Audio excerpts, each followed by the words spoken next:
guys, so for today's episode, I would just like to talk about building your own fashion brand, how to get started, where to get started, and all of those things.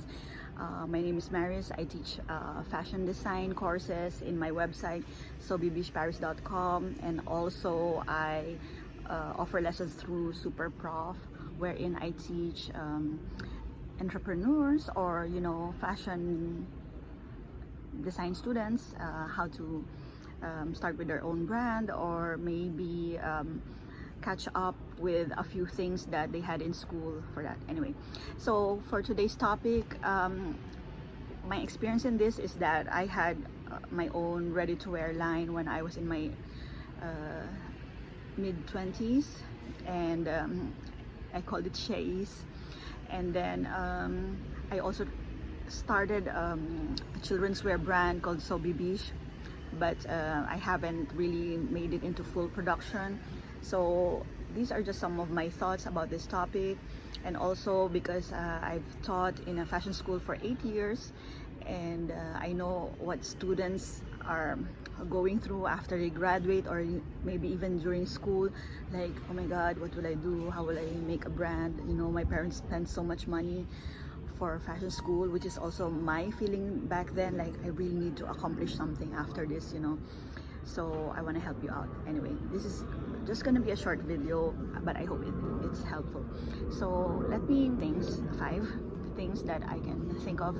So the first one is be authentic and be true to yourself. You need to have a very strong visual DNA. My teachers in MBA even said, if it's not unique, don't bother, don't sell it, it's not gonna work. So it means you really should be strong with your DNA, with your story, your brand story. If you haven't thought of that, maybe think of that first, because I know most fashion students, we are accustomed to the creating, the processing, and marketing comes a little bit like later in life for us. So this is what happened with me. So I didn't realize how essential marketing is until much later. Okay, so that brand identity. Number 2 is know your market. By knowing your market, it's not enough to just have a questionnaire, ask 100 people. It's not that. Imagine how they will live, how they will respond. Do they like to be talked directly like this, or how is the message going to come across from their point of view? What do they need? Do they know that they need your product? Those kind of things. Okay, you see, it's a little bit more marketing based, because for me, the more I work on my business, the more I realize how important marketing is on this whole plan. Number 3, outsource a lot of the production, those kind of things. I know in the beginning you want to do it yourself. This is my message for me, because I'm always like that. I need to do this by myself. No one else can do this better than me. I need to do this. No, that is not the case. Maybe you can do the samples, the initial sample, and then really be rigid and saying, we need to follow this, nothing else, because be careful, some suppliers will insist, drop the pocket, drop the collar, drop this. In the end, you got nothing that you asked them to do. So you just need to really stick to your ground. But don't worry, it's 2022 by this time. There's a lot of reliable suppliers right now, and there are more than one option. So we don't need to stick with those who don't agree with our energy, with our brand ethics. Okay, I'm in number 3.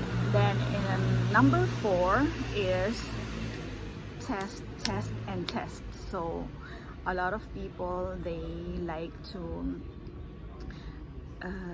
follow the step-by-step, like I know because they're being advised by people in the business, but I suggest sell first, get a client first, get something, I don't know, get an order, and then test how that works out. When you see that you can do this, you can be consistent with this is something you want to do. This is not just about earning money, it's also about your lifestyle. Can you still sleep? Do you still have weekends free? I mean, in the beginning, they say first 1 or 3 years of your business, you have how to say, you will lose everything, but I don't think so right now. I don't think that's the case all the time. So, and then you can scale it in a way that could adapt to your life. It depends on your goals. Either you prioritize your business, maybe your family is your priority, because for me, I really prioritize my family and my well-being. So I don't want to be so overwhelmed with the business. So that's just my thing. So it could be a totally different thing for you. Just consider that. What are your goals?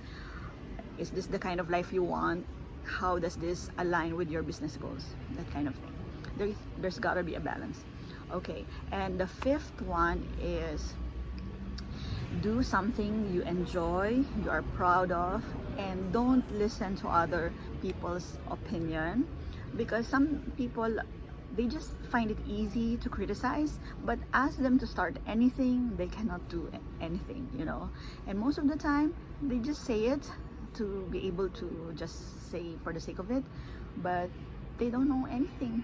So why would you listen to them, you know? I'm like, I would listen to someone who really did a brand, who really launched something. I would even listen to people who did something and crashed. I don't know, because at least they know what it felt like, they know what to avoid, you know. So they experience the worst for you, I mean not for you, but I mean if they care enough to share.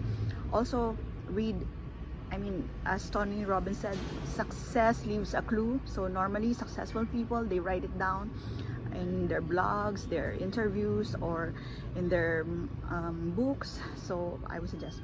Anyway, I hope this helps. I have a class now.